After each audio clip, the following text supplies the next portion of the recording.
Hello everyone, GoldenNova here. Today, we're covering a request from one of the Patreon's Quasar commanders, and oh boy did they pick a doozy. As a lover of lore, there's lots of themes that I adore, but they just don't work. It's not their fault. Back in the Hidden Arsenal days, all the designers knew how to do was make cool extra deck monsters, and even that was suspect from time to time. But everything changed when Duelist Alliance dropped in August of 2014. Suddenly, decks with stories actually mattered in the competitive scene. Shocker. You could get attached to a deck via its story and take it to a tournament, and not automatically go X3 drop at locals. It's a set that's often cited as being another turning point in the game's history. But we've been leaving out one important member for a long time. We've yelled about Yang Zings, we've talked about Teller Knights, we've even bumbled around the Burning Abyss. But now it's time to talk about the archetype that arguably had the biggest impact out of the entire set. So let's string up our marionettes, see how they dance to our whims, then see if there are any other subjects we can rope in to our cursed cadre. It's time to tangle up our opponents with Shaddolls Explained.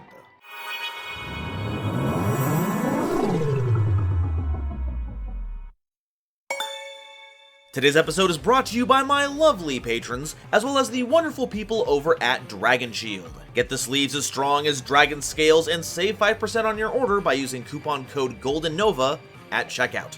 So, what's the deal with Shaddolls? Well, their main deck monsters used to be exclusively dark spellcasters, but has since diversified to reflect the fractured nature of these odd beings trapped between life and death that no longer call Tierra their master. A trait that's shared with the extra deck monsters, as they generally have different types and attributes to reflect the monsters they were converted from. They're also all flip monsters. That's right, the devs took a crack at this mechanic again, and it actually turned out pretty well this time, because they also all have an effect that triggers when sent to grave by a card effect, creating a kind of no-win scenario for your opponent. Either they punch the set monster, triggering its generally more powerful flip effect, or it's sent to the grave with an effect before it gets flipped, but then you still get value. This would also combo with the fact that we are primarily a fusion-centric deck, so using these monsters as fusion material would still get you that value. Your opponent could also remove them from the field with an effect that didn't send them to the grave, but that was kind of their only way around it, and those effects are few and far between. The only saving grace here was that these two effects, the flip and sent to grave by an effect, are mutually exclusive, so you can't get both during the same turn. Shaddoll Falco is a level 2 tuner monster, on top of being a flip, with 600 attack and 1400 defense, and is the corrupted form of Gusto Falco. Its flip effect has you targeting a Shaddoll monster in your grave, except a copy of this card, and special summoning it in face down defense position. And if this card is sent to the grave by a card effect, you can special summon this card in face down defense position. So the general idea was to use this as fusion material, get this set up on the field, and then you could flip it up on a subsequent turn to revive one of your monsters. And if it was a main deck monster, it would be set up to take advantage of the flip effect later on. And if it was destroyed instead of attacked, it would just come on back as a little shield for you, unless it somehow managed to survive that turn, in which case you would be getting a lot of value. This has had a huge impact on the theme every time it's been relevant, being a free monster that keeps your others in rotation, all while giving the fusion deck synchro access in a set that was primarily meant to have an archetype for each summoning mechanic specifically. Honestly curious how Yang Zing haven't taken the Shaddolls to court over copyright infringement yet. Shaddoll Zephyr Naga is a level 2 pendulum monster with 900 attack and 100 defense with a scale of 1. That is not a flip monster. As a monster, if this card is pendulum summoned or sent to the grave, you can target a card in either player's pendulum zone and return it to the hand, but you must have a Zephyr card in your pendulum zone to activate and resolve this effect. Its pendulum effect is... Look, we've already been over this in Zephyr Explained. Suffice it to say, this card has basically no utility in Shaddolls proper. And you know what? While we're here, the same thing goes for Shaddoll Zephyr Core. If you want to hear more about them, go check out that episode, because I am not spending my precious time talking about these two again. They just really aren't getting us into the swing of things. Cad Shaddoll Kios is a level 2 light monster with 900 attack and 100 defense, and is a form of Evil Swarm Kyrkion resisting the corruption of the Shaddol before obtaining their Zephyr form. Its flip effect special summons a Shaddol monster from your hand in face up or face down defense position, and if sent to the grave by a card effect, you can send a Shaddol monster from your hand to the grave, and if you do, for the rest of the turn, all monsters you control gain attack and defense equal to the original level of the sent monster times 100. Yeah, this one didn't super catch on. We didn't really need a way to get them out of our hand quicker, nor did we need a way to get them from our hand into the grave quicker. We had plenty of other options to handle that. Granted, the boost sounds pretty strong. Pitching a level 5 beast would mean a 500 point boost across your entire board, but there are much better things you could be doing with your cards than that. Seriously, is Kyrkion ever gonna get a break here? This guy beats God one time, then all they can pick up are L's. But, you know, Shaddolls do have 2 in it, so I guess that's to be expected. Shaddoll Wendy is a level 3 wind psychic monster with 1500 attack and 1000 defense, and is the purified version of Ritual Beast Tamer Wen after being Shaddollified. If flipped, you can special summon a Shaddol monster from your deck in face up or face down defense position, and if sent to the grave by a card effect, you can special summon a Shaddol monster from your deck, but only in face down defense position, which means you don't get the option of using it as material for most extra deck monsters. But being face down means you are still valid material for fusion summoning. And if you can flip it up, you've essentially gotten your pick of the best effects in your deck. This was released as part of the Shaddoll structure deck and was a big power boost to the theme, being one of the most successful of its additions. But maybe not the best addition in terms of fashion. Why do you have detachable sleeves like that? Do they just float there when you're using your powers? What's going on here? Shaddoll Hedgehog is a level 3 monster with 800 attack and 200 defense, and is the husk of Neo Flamvel Hedgehog. Its flip effect adds a Shaddol spell or trap card from your deck to your hand, and if sent to the grave by a card effect, you can add any Shaddol monster from your deck to your hand except a copy of this card. This is one of your most important cards in the theme, if only for the fact that it grabs you just about every card in your deck. It's easier to get the monster search, but what we want is the spell and trap search, because, spoilers, Shaddol Fusion is the fusion spell of the game, and is almost a win con in and of itself. And that's not the only great spell and trap card we have, so this comes with a lot of options to choose from. And hey, no matter what, you can't beat the edge factor on this one. Easily in the top running for Ultimate Lifeform.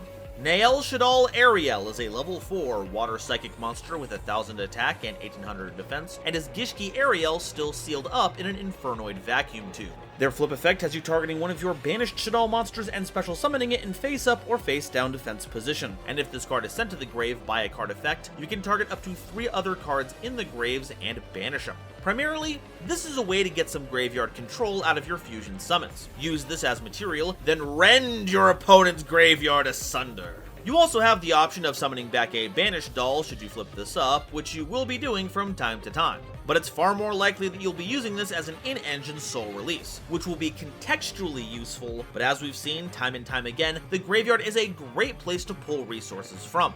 But if I were you, I wouldn't expect much more out of them. If they're still stuck in that pod for crying out loud, you should count yourself lucky that Ariel is able to help at all.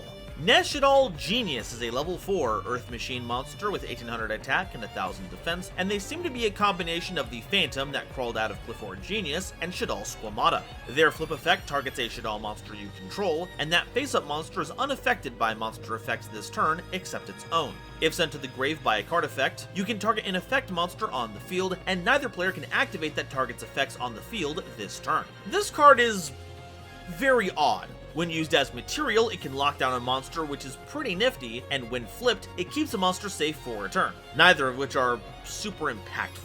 Usually our non-engine cards that do something similar do it much better. It may seem nifty to have an Earth attribute in engine to summon our Earth Fusion, but there's actually plenty of good Earth attribute monsters with generic effects that work with us. Genius is a lore treasure trove to be sure, but Neh here is still pretty meh.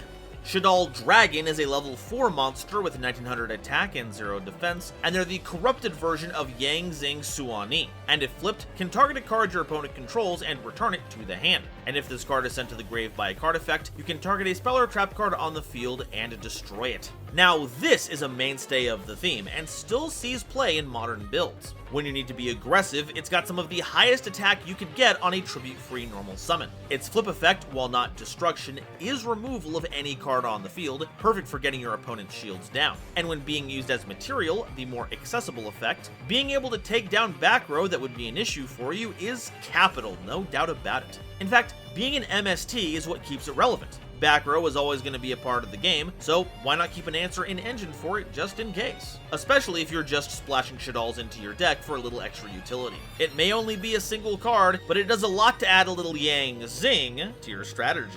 Shaddoll Hound is a level 4 monster with 1600 attack and 900 defense, and is a corrupted version of Satellar Knight Sirius. If flipped, you can target a Shaddoll card in your grave and add it to your hand, and if sent to the grave by a card effect, you can target a monster on the field to change its battle position, and it keeps flip effects from activating at that time, except Shaddoll monsters. This is a pretty funky card for the theme, and has arguably gotten better as the speed of the game has increased. Since you can't change the battle position of a monster the turn it's summoned, all of our effects that special summon our Shaddolls face down puts you on a delay. But if you send Hound by an effect, then boom, you get the effect right away. But it is one of those effects that only works in tandem with other cards, which isn't the worst, but it's certainly not optimal, especially without something proactive it can do on its own. And having its own flip effect, especially one that's also reliant on other cards, just isn't doing it, especially with more modern options to help us out. Which means we won't be letting this Hound off the leash anytime soon.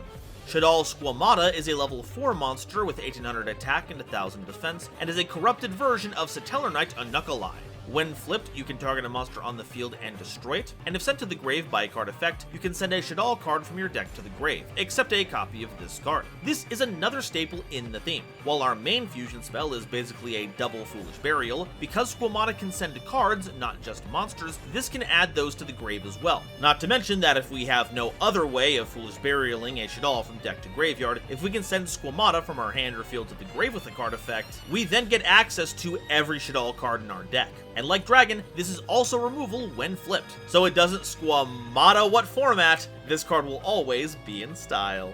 Shaddoll Beast is a level 5 monster with 2200 attack and 1700 defense, and is a corrupted form of Naturia Beast. If flipped, you draw 2 cards, then discard one, and if sent to the grave by a card effect, you can draw a card. Probably one of the simplest but best effects in the whole deck, bar none. It adds a draw to basically all of your fusion effects, and is a huge target to summon off of Falco. Not only because you'll get the draw 2, the discard is by an effect, and if you discard a Shaddoll, then congrats, you just activated another effect. This is another timeless inclusion to the theme, and bonus, it no longer negates every single spell that it sees, so no one has anything to complain about when Beast is around. And all it took was for it to die and be reborn as a shadowy puppet creature that knows neither purpose nor happiness, only the will of a deity that represents the soulless dregs of the world. Is it too late to get a do-over, actually? Hell Shaddoll Hollow is a level 9 Fire Fiend monster with 2900 attack and defense, and is, well, we'll get to that. When flipped, you can target a face-up monster your opponent controls. You send a Shaddoll monster with its same attribute from your extra deck to the grave, and if you do, banish that monster. And if this card is sent to the grave by a card effect, you can send cards from the top of your deck to the grave equal to the number of different original attributes among monsters on the field. This is a bit of a wild card pick. It's big and has great stats, but that's never been the role of our main deck monsters. Its removal effect rewards you for playing a wide range of Shaddoll fusions, and they each have a grave effect, so you get a little extra value out of it. But if you just want to send it to the grave, the milling can certainly lead to some big plays, if you're lucky. But being a big level 9 monster that needs to rely on other cards to work is never a good place to be. So this is more on the experimental side. This may also look pretty familiar to all my Gem Knight fans out there, as this looks an awful lot like one of the many corrupted forms that Crystal takes over the course of the story, and I'm not gonna lie, this one's a big stumbling block for me. The selection pack Shaddolls, this and Genius, are kind of post-story monsters. Now, the Genius one you can draw a line through. Cliff's End shows a Cleapod ejecting from an icy mass, which must be a Noyatilis, because at that point it's a Shaddoll Construct fused with Deviati, and at some point in there, Shaddoll Construct was fused with Cliffort Towers, so that's where the core comes from, and so its entity might have been absorbed in there at some point, and Cliffort Genius shows that pod with a shadowy entity crawling out of it. But Hollow is just kind of here. El Shaddoll Grista is a giant burning flame version of a Gemnite crystal, but we don't see this form leave it in any way that isn't the 10 cores leaving to join with the Cliffort and Zephyroth system. It has a lot of Infernoid traits. It basically has all the same stats as Deviati, so maybe this is a fragment of Tierra that was left behind after the big fight, so that's why the Infernoids are coming back. And Lord, I wish I could do more History of Dual Terminal episodes. I'm talking myself in knots here. Let's go to the next one!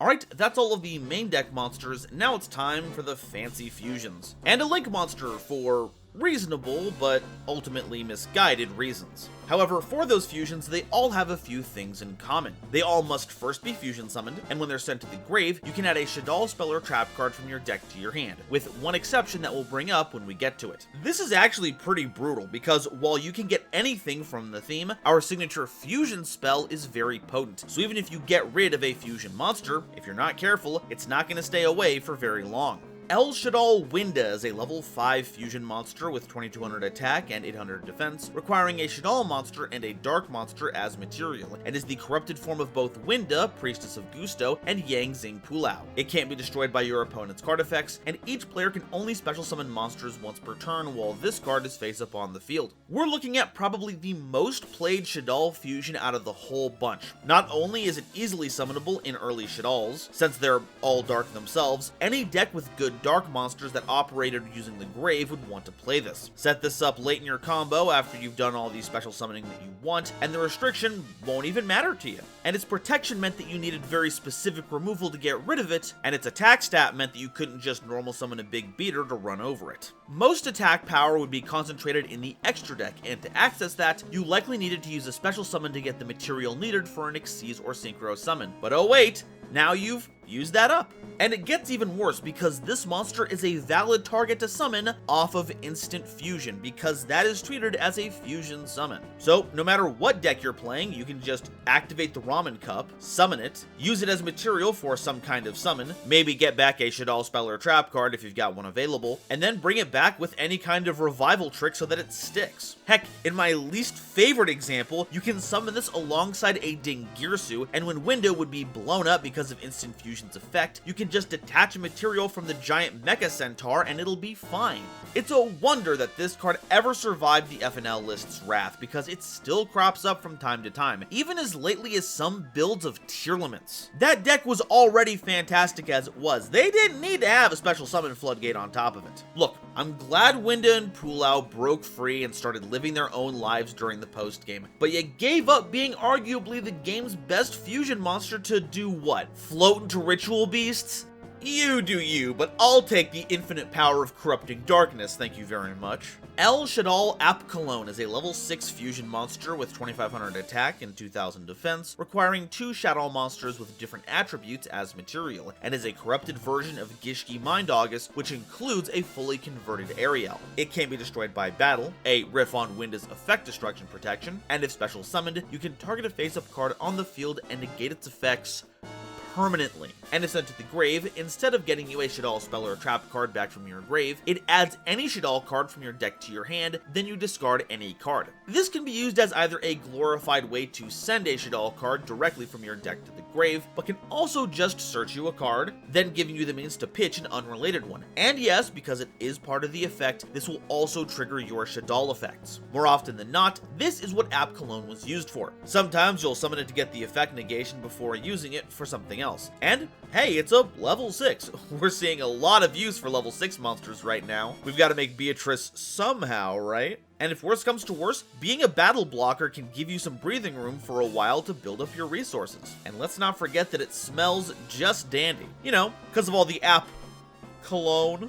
El Shaddoll Windigo is a level 6 Wind Psychic Fusion monster with 200 attack and 2800 defense, requiring a Shaddoll monster and a Wind monster as material, and is a corrupted form of Ritual Beast Ulti Pedalfin. As a quick effect, you can target a monster you control, and this turn, it can't be destroyed by battle with an opponent's special summoned monster. This is by far the worst of our fusions. There are little to no wind archetypes that like the grave and that fit well with Shaddolls, let alone fusions, and the effect itself is lousy laughable. Wen may have unimaginable powers as a ritual beast tamer, but that all vanished when converted to doll form. This may have been some kind of meta commentary about how copying the form and not the heart of something will never lead to something as worthwhile as the original, which is a nifty interpretation, especially in today's world. But mechanically, this card is just dog water. Can we just when to go to the next one, please? El Shaddoll Grista is a level 7 Fire Rock Fusion monster with 2450 attack and 1950 defense, requiring a Shaddoll monster and a Fire monster as material, and is the corrupted, or should I say the zirconified Gem Knight crystal, who has been corrupted into the anti-luminescence knight because of years of using the Gem Knight fusion, putting stress on its core, which in turn gets it possessed by the Shaddoll core, and is now a burning effigy being animated by flames from beyond version of Gem Knight Crystal. And when your opponent would special summon any number of monsters while you have a Shaddoll card in your hand as a quick effect, you can negate the summon, and if you do, destroy that monster, then send a Shaddoll card from your hand to the grave. And if that sent card was a monster, it'll trigger its effect because it was sent there as part of an effect. Ain't that funny? So yeah, this gives us a way to handle inherent summons, and all we have to do is tech in some fire monsters, which is tougher than it looks, especially back before we had a dedicated fire Shaddoll monster we could trick ourselves into playing. Though, I'm not gonna lie, the volcanic stuff is looking pretty solid. Still, if you can get this on the field, it was murder against a variety of decks, and it wasn't the only card like this. At risk of jumping ahead in levels, we also have another strong control fusion in El Shaddoll Shekanaga, a level 10 Earth Machine fusion monster with 2600 attack and 3000 defense, requiring a Shaddoll and an Earth monster as material, and is a version of Construct that has been bound to Apocryphort towers. And it works almost exactly like Grista, except it can negate the activated effects of special summoned monsters and destroy them. And it's a much easier tool to use since cards like Mathematician were already being played to fulfill the Earth requirement. Though, maybe not as much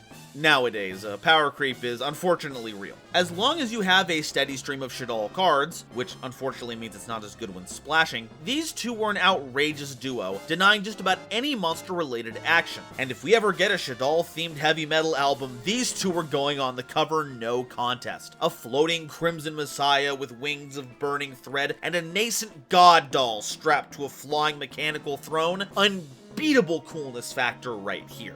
El Shaddoll Construct is a level 8 Light Fairy Fusion monster with 2800 attack and 2500 defense, requiring a Shaddoll monster and a Light monster as material, and is the soulless reincarnation of Gem Knight Lapis. If special summoned by any means, you can send a Shaddoll card from your deck to the grave, and at the start of the damage step, if this card battles a special summoned monster, destroy that monster. Next to Winda, this was one of the most prevalent Shaddoll fusion monsters in the game, because if there's another attribute that loves the grave as much as dark, it's light. This got teched into a lot of decks, and got a lot of lights teched into Shaddolls, because not only could it beat basically everything in combat, it also sent another Shaddoll card to grave when summoned, giving you more and more ways to fill your grave and get even more effects. And none of these effects are once per turn, so Construct ended up getting a second wind as a big combo extender once the structure deck got released. Basically, this card does everything, and no matter what version of the art you have, Construct is always an imposing figure, ready to spread the shadow curse all across the land without hesitation or emotion. The perfect vessel that you can use to construct your path to victory. El Shaddoll Anoyatilis is a level 9 Water Fiend fusion monster with 2700 attack and 2000 defense, requiring a Shaddoll monster and a Water monster as material, and is the combined form of Construct and Infernoid Deviati, encased in the ice of the Necros. And while on the field, neither player can special summon monsters from the hand or grave by using spell or trap effects. Now, this would actually come up a lot, especially against Necros, because their ritual spells would summon from the hand and the grave. It also had some play against Teller Knights, keeping them off of Call of the Haunted. But between a lack of matchup utility otherwise and a lack of good water monsters to work with, this simply didn't get off the ground. Which is a shame, because this has some real potential to annoy Attilis, the competition. Lastly, we have that Link monster, Shaddoll Construct. Not El, just Shaddoll. A Link 2 Light Fairy monster with 1200 attack, requiring any 2 flip monsters as material, and is presumably Gem Knight Lapis being converted into El Shaddoll construct. During your main phase, you can fusion summon a Shaddoll fusion monster from your extra deck using monsters from your hand or field as material. And if this card is in your grave, you can send a Shaddoll card from your hand or face-up field to the grave, and if you do, special summon this card. This is one of many cards made during the first version of Master Rule 4 to help decks cope with the reliance on link arrows to utilize their extra deck monsters, and sadly, this one just doesn't cut the mustard. Most of our special summoning effects put our monsters face down, which you can't use as link material, and you didn't really have a lot of ways around that. Now conceptually, I can kinda see where this is going. The sideways pointing arrows don't help you too much in the extra monster zone, so you'd use its own fusion effect to make a new Shaddoll fusion, then either use a card in hand or the fusion itself to get this back onto the field into the main monster zone. And now, you had a free extra monster zone and 2 main monster zones you could use to summon out your fusions. But in practice, it just never ended up being what the deck needed to keep pace with the rest of the field. I would say it took a massive L because of it, but it's not at that stage of development yet. And when it gets there, it would be more of a W Shaddoll construct. Ain't that right, chat? Alright, that's all the monsters. Now it's time for the spells and traps, and we're starting things off with a bang. The fusion spell that set the standard for all to come since, Shaddoll Fusion. A normal spell card that fusion summons a Shaddoll fusion monster from your extra deck, using monsters from your hand or field as fusion material. And if your opponent controls a monster that was special summoned from the extra deck, you can also use monsters from your deck as material as well. This was, without a doubt, the card of Duelist Alliance, and honestly, it's not even close. Every other summon mechanic did their best to assemble their materials with methods never before seen to help them reach new heights, but for Shaddolls, all you needed was 1 card, and for your opponent to make monsters they were gonna make anyway, because as it turns out, the extra deck rules. At the time it was released, every Dark and Light monster was considered for tech options in this deck. The new Burning Abyss cards, old Dark staples, Light Sworns, Chaos monsters, all kinds of things were possible now that you had a fusion spell that called forth powerful monsters that was also at least a double Foolish Burial. And because all the fusions would recycle your spells and traps when they were sent to the grave, you could do it all over again at the snap of your fingers. This would even translate to the modern day because they just have to be sent to the grave. No destruction, no special way, so you can link these off and still get the card back so you can fusion summon again. And from this framework, we'd see all kinds of variations. Brilliant Fusion, Branded Fusion, Ancient Gear Fusion, Ostinato, Fusion Destiny, the list goes on and on and on. This is easily one of, if not the most influential cards in the entire game, bar none. And along with fusion materials moving more and more away from specified names, a trend that Heroes had been making strides in for years at this point, and you had one of, if not the most powerful, potent, and splashable engines in the game. My only complaint here is the art. Look, I know it's a riff on Gem Knight Fusion, which itself is a riff on the polymerization art, but you're not really selling the combinations of multiple beings bound by the Shadow Curse in a horrific manner when your headlining card just has 2 nasty little imps in it. If any card needs an alt art, it's this one.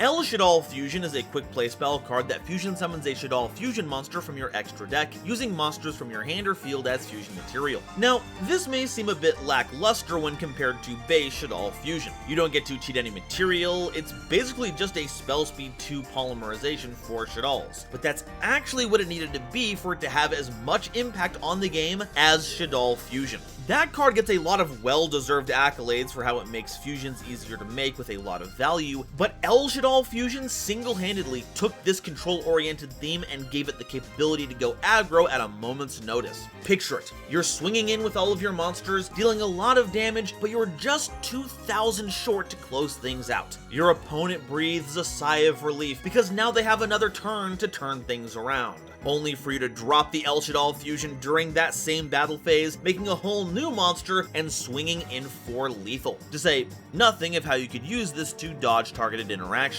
And like how regular Shaddoll Fusion had its kin, L Shaddoll Fusion would be replicated in cards like Franken's Pandemonium, Dream Mirror of Chaos, Gladiator Beasts United, Naturia Blessing, and even cards that keep you from using it during the battle phase like Chimera Fusion, Ultimate Fusion, and Dark World Accession all lend a level of flexibility to your fusions that help to squeeze them into plays that other themes have to bend over backwards to achieve. But when you're making contact with God, then yeah, these are the kinds of feats you can expect to get. Honestly, if it was anything less, it would just be a huge flavor fail. Nef Shaddoll Fusion is an equip spell card that can only be equipped to a Shaddoll monster, and you can activate it by declaring an attribute, changing the equipped monster to that attribute. And during your main phase, you can fusion summon a Shaddoll Fusion monster from your extra deck, using monsters from your hand or field as fusion material, including the equipped monster. This card did not have the same kind of impact as its predecessors. In each of the fusion spells so far, you can see the designers trying to work around particular issues. Using real cards to make your fusions is a drag, so let's just grab the material out of the deck. Fusions lack the ability to pivot between certain game states, so let's give them a way to do it at spell speed too. Nef is designed to work around deck building restrictions. You don't have to find a niche water monster to fill up your deck when you can instead use the reusable fusion spell that makes your monsters water for you. And if these fusions that needed the off-attribute monsters were worth it, then perhaps this would see a larger stint of play. But one of the big draws was if you needed a light or an earth or heck maybe even a fire. Those off-brand cards actually contributed to the theme in other ways, not just as bodies to throw in the graveyard as fusion material. So by using an equip spell that changed the attribute to fill those gaps, it was actually playing counter to the way people were using Shaddolls up to that point. And just being another fusion effect wasn't enough to justify its inclusion because we always had base polymerization to work off of. Not to mention that these cards can't be countered by an errant mystical space typhoon. Honestly, we'd be better off without this card. Not only did Shaddoll players hardly make use of this, the Klees wouldn't be capturing Winda, and then they wouldn't go berserk and try to kill off all of our protagonists. Just dropping the ball at every possible moment here. Curse of the Shadow Prison is a field spell card, and each time any number of Shaddoll monsters are sent to the grave by a card effect, you can place a spellstone counter on this card for each sent monster. All monsters your opponent controls lose 100 attack for each spellstone counter on this card during your opponent's turn only, and each time you fusion summon a Shaddoll fusion monster, you can remove 3 spellstone counters from this card, choose an appropriate face-up monster your opponent controls as one of the fusion materials. That's right, it's a field spell card that sometimes modifies your fusion spells into super polymerization, and even adds a little debuff for your troubles. But 100 for each counter is pretty low, and needing 3 means making a window with 2 Shaddolls and any other Shaddoll fusion before you make a third one, and that's, well, it's probably starting to sink in why this didn't see a lot of play. Especially because this isn't name stamped, which is a huge shame because this card is a smorgasbord of lore implications. It shows a Knuckle Eye getting absorbed by the Shadow Curse, turning it into Shaddoll Squamata, and the less we touch on the whole counter thing, the better off we'll be. I am, of course, lying to you. I'm about to get so in the weeds on this one, because this could have been any counter. They could have picked anything. It could have just been regular counters, but they instead chose specifically to associate it with Power Sink Stone and Spellstone Sorcerer Karud, which in turn connects us to Mystic Mine. And since the Power Stone seems to have the Dark Magic Circle on it, well, I mean, everything is dual terminal. I don't know what to tell you. Peru Shaddoll Aeon is a normal trap card that targets a Shaddoll monster you control, and on resolution, you send a Shaddoll card from your hand to the grave, and if you do, the targeted monster gains 1000 attack and defense, but is changed to face down defense position during the end phase. I can kinda see what they were doing with this one. Make your Shaddolls a bit more threatening in battle, then you get to reset it. It actually works best when your main deck monsters get attacked, since they'll flip, get their effects, and once they're attacked, you can activate this during the damage step to get enough defense to survive the attack, and then, once it's all over, they get set face down again so you can use their effects next turn. And because you had to send a Shaddoll card to grave for the effect, it'll also trigger that card's effect too. But that's nowhere near enough utility for us to consider using it. If this were a quick play spell, this may have let us be a bit more aggressive, but as a trap card, this is largely a defensive tool in a theme that's already had no trouble with that. We have plenty of other cards to use that get us more bang for our buck, so I would encourage you to peruse your options further. Resh Shaddoll Incarnation, say that 5 times fast, is a normal trap card that targets a Shaddol monster in your grave and special summons it in face up or face down defense position. You can also banish this card and a Shaddol card from your grave, then activate one of these effects. Either change a face down monster you control to face up defense position, or change a face up monster you control to face down defense position. But you can only use one effect of this card per turn and only once per turn. This was one of the stronger new additions that came out of the Shaddol structure deck. If we keep it around, it got back any of our Shaddolls, face up or down depending on our needs, making it a great card to summon Construct back with. Heck, if you never used the graveyard effect of this, which would cause it to be banished, Construct going to the grave would get you back Resh, and you'd be able to do that all over again. But the grave effect was what really made this. Sending it to the grave gave you direct access to its flipping effect, letting you access your monster's flip effects even quicker. No matter where the theme goes from here, you can rest assured this'll be a big part of it. Sinister Shadow Games is a normal trap card that sends a Shaddol card from your deck to the grave, then you can change any number of face-down defense position Shaddol monsters you control to face-up defense position. While not as potent nowadays, this was one of the sleeper hits for the theme, and got better the more of a field you could make. If you set something like Squamata or Dragon, you could flip them up before a battle, letting you keep the monster around if you could deal with the aggressors. And you got a free effect right out of your deck to boot. The only unfortunate thing is that, like Curse of the Shadow Prison, this also isn't name-stamped, so you can't search it or recover it, which didn't help it age very gracefully. Trap cards need to do so much nowadays to stay relevant, and nowadays, challenging your opponent to a shadow game just isn't enough anymore. Shaddol Core is a continuous trap card that, when activated, is special summoned as a level 9 Dark Spellcaster effect monster with 1450 attack and 1950 defense, and if summoned this way, can be substituted for any one fusion material that lists an attribute on a Shaddol fusion monster card. And if this card is sent to the grave by a card effect, you can target a Shaddol spell or trap card in your grave, except a copy of this card, and add it to your hand. Very similar to our fusion's effect when sent to the grave, isn't it? But yeah, this gave you an alternative way to add your spells and traps back to your hand. It was especially cool once you got El Shaddol Fusion, because you could use regular fusion to make Construct, and then Construct could send Core to graveyard, and if El Shaddol Fusion was already in your grave, then boom, you got it back, and now you had another fusion summon ready to go. The actual activated effect was less useful.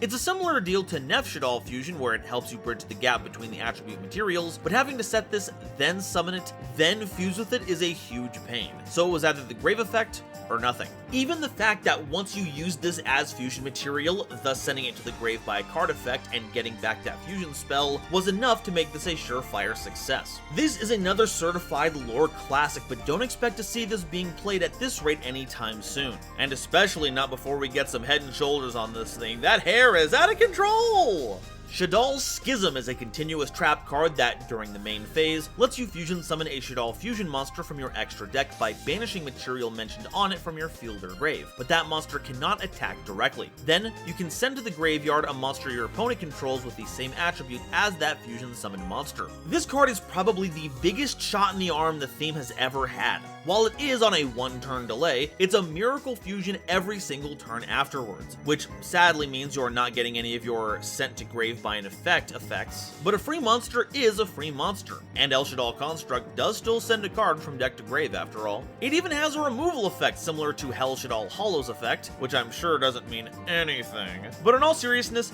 does give it that extra little piece of utility. And this card's searchable as well as recyclable, giving you the perfect tool to keep up the pressure during the grind game. Though, sadly, since the summoned monster can't attack directly, you can't often close the game out with those monsters. But that's a small setback tied into an otherwise ridiculous card. Not to mention it implies some kind of division within the power of the Shaddol, but I guess that's what happens when Zephyr gets involved, always making people choose between a bleak existence of emptiness versus the indomitable spirit of perseverance and family or whatever. Alright, so that's all the Shaddol cards, but what do we do with them? Well, initial speculation was that you'd sit on a bunch of flip monsters, grind out value over the course of several turns, then make big bosses to capitalize on those to overrun your opponent. But now we're all about that speed and power. We're going to want to work with other cards that love being sent to the graveyard, or help put cards in the grave via effects, ones that love fusing, and ones that love flipping, and we have a lot to choose from. So what can we play to help them out? First off, we've got the fusion angle.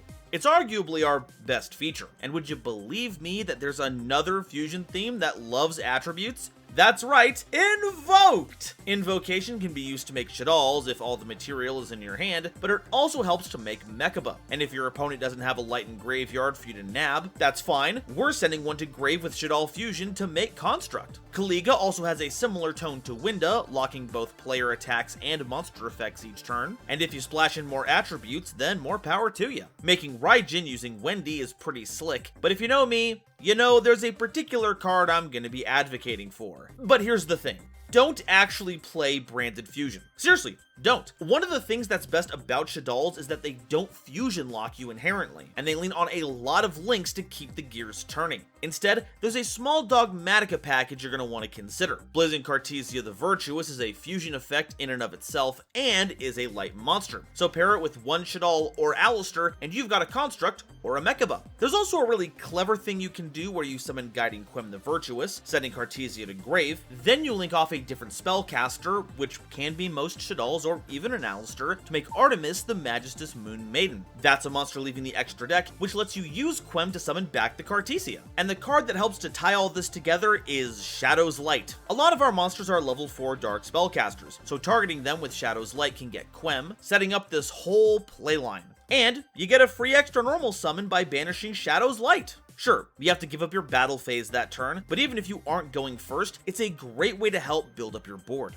Oh, and real quick while we're on the subject of fusions, Cross Sheep is a fantastic link to fold your spare materials into, and it's a prime example as to why we do not want to fusion lock ourselves. Getting a free level 4 or lower monster as a bonus for fusion summoning is gonna help you eke out a little more value from your playlines. For effects that send cards to the graveyard, it's hard to think of better companions than the Tearlaments. While the only Shaddoll that they can help you make is Winda, they do open the door to a lot of different fusions. And when they mill, that's another chance for you to trigger more Shaddoll effects. You may also want to consider running Dangers if you want to live deliciously. It's a draw engine and an effect enabler all in one, that come with their own suite of effects and big bodies. Pretty hard to pass up. Imagine revealing Bigfoot, hitting a Shaddoll Beast instead, summoning the Bigfoot, and then drawing 2. We've also got our good friend Foolish Burial, as well as a team that just recently got support, Lightsworns. They can mill like nobody's business, and just got a whole host of cards to help tune up their engine. Charge of the Light Brigade sadly mills his cost, but if it sets you up for a Dragon of Lightsworn, then you've got yourself access to quite the rogue's gallery of synchros. And if worse comes to worse, all that material in Grave will make great fodder for Schism to help you make a few constructs. On the flipping flip side, there's not a better companion to this theme than Prediction Princesses. Tarot Ray gets you back a flip Shaddoll every turn and can flip them up at any time, weaponizing cards like Dragon and Squamata, while Tarot Wraith can do it on a massive scale. And while the theme now has Bibliomuse to act as the full tribute fodder for these rituals, like with fusion summoning, tributing monsters for a ritual summon is being sent to Grave by a card effect. Also, for flipping in general, Sol and Luna make for a great Book of Moon adjacent option. You do have to pick a monster from both sides of the field, so both you and your opponent will have had to commit to the board a bit, but otherwise, it can get your monsters flipped up on the quick while flipping down your opponent so they can't bother you. I'm gonna take a moment to mention Burst Rebirth here because I kind of feel like I have to. It summons a monster from your grave in face down defense position, so it sets up your Shaddoll effects, which I guess is helpful in a pinch, but trapped card speeds and a 2,000 life point price tag is a bit too rich for my blood, thank you very much. As for a silly tech pick, it's hard to go wrong with Magicalized Fusion. In general, we can make cards like Winda and App Cologne, especially after a few turns of filling up our grave. But with all these differently named spellcaster Shaddoll monsters, not to mention cards like Alistair and the Dogmatica crew pitching in, it's hard not to consider Quintet Magician. Even if you're not able to get 5 different spellcasters together for the requirement, though you really should, a board wipe like that is fantastic. It's uniquely protected against being tributed or fused, so no kaijus or super polys can break through, and it can be destroyed by card effects as well. So all of that stapled on a 4,500 attack and defense body is pretty keen. Alright, that's all the info I have on Shaddolls, but how does it stack up against the Nova scale? Novelty. I've already gone over this in detail across a number of cards that we've already looked at, but this theme is the definition of a trailblazer. Shaddolls changed the game in a way that no other archetype has done since, with the possible exception of Tearlaments, but I would argue that their claim to fame is a new level of efficiency. By that point, we did already have a number of fusions that took their material from the grave and shuffled them back into the deck. This mechanic would not be what it is today without them, and we're still using its design to make top tier threats, so Shaddolls get a 5 in novelty. Objectivity. Despite how powerful the cards are, it still takes a good amount of deck building skill and format knowledge to take them from being a good deck to a great deck. I desperately want to give Shaddolls a perfect score here as well for their mix of powerful but reasonable effects, but Winda's legacy has grown beyond Shaddolls at this point. Most any deck that can make it will make it, so the more broad a fusion theme can reach, the more likely it'll have one of the game's strongest floodgates at its disposal. So this threat to fun is a phantom that haunts the game even to this day, so I have to give Shaddolls a 4 in objectivity. Versatility. Dark and Light are some of the most popular and widely used attributes in the game, and they love the grave. So it's almost unfair that they also made the two best Shaddoll monsters those attributes as well, giving you a way to bin a wide variety of monsters right from your deck as long as your opponent fulfills a very simple requirement. Not to mention that if any other attributes want to do the same, they have fusions of various strengths to help accomplish that. There are just two things holding it back in this category. One, as a fusion theme, any deck that locks you out of it has no use for Shaddolls, and two, well, even other modern fusion decks don't play them very often. Sure, we like teching in a few Dogmatica cards, but when was the last time you saw a branded player resolve Shaddoll fusion? This can be played in a huge host of decks. The issue is, do they even want them right now? So Shaddolls get a 3 in versatility. Awesomeness.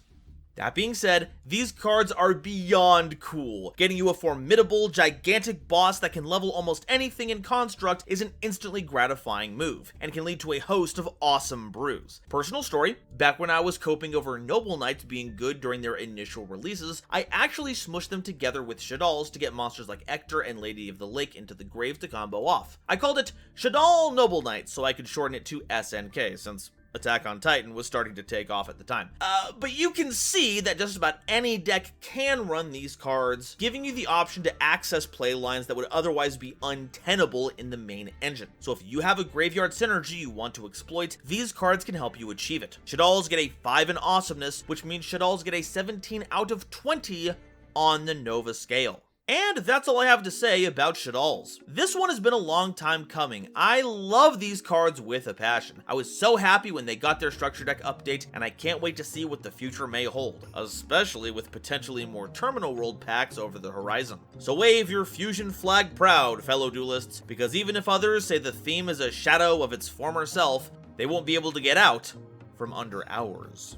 But now, I want to hear what you all have to say. Are Shaddolls still the ones pulling the strings, or are their lines about to be cut short? And which one's your favorite? Better yet, which construct art is your favorite? I know that was a big talking point back when it was first revealed, and I'd like to see where we stand now that that's settled over the years. Let me know in the comments, and if you haven't already, please be sure to like the video if you like it, subscribe so you don't miss an episode, and share this video with somebody you know who loves Yu-Gi-Oh! It really does a lot to help me out. Today's episode is brought to you by my patrons, as well as the wonderful people over at Dragon Shield. Get the sleeves as strong as dragon scales and save 5% on your order by using the coupon code GoldenNova at checkout.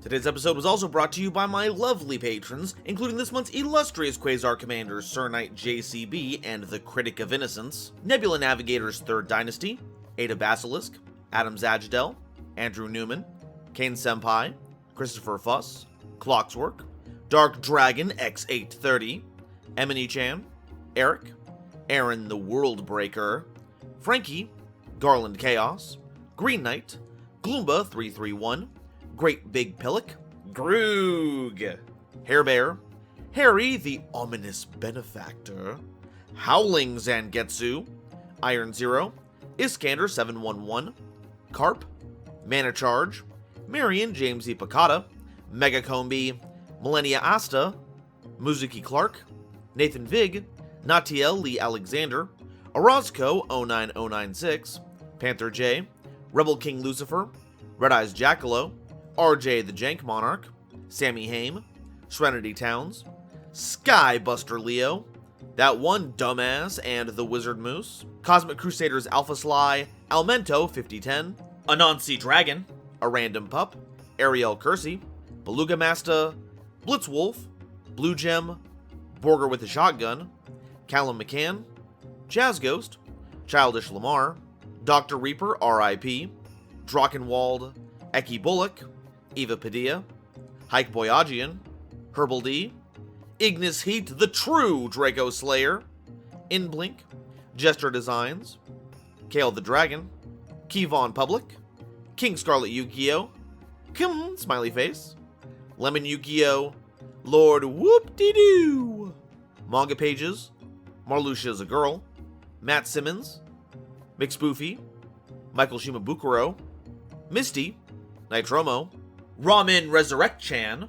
Shizuki Nijimura, Sophie, apparently, Stephen Williamson, Taylor Seymour, the legendary Raven, and Zal Dreka, as well as the wonderful Starlight Explorers you see on screen now.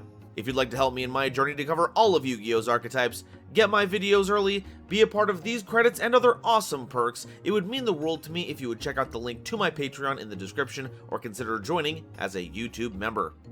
And if you'd like to see another video covering some of the best that Fusion has to offer, and maybe a little bit of lore to go along with it, check out this video where I cover Tearlaments. Or TR Elements as I used to call them before we got the official translation. Thank you all so much for watching, and I'll see you next time. Bye-bye.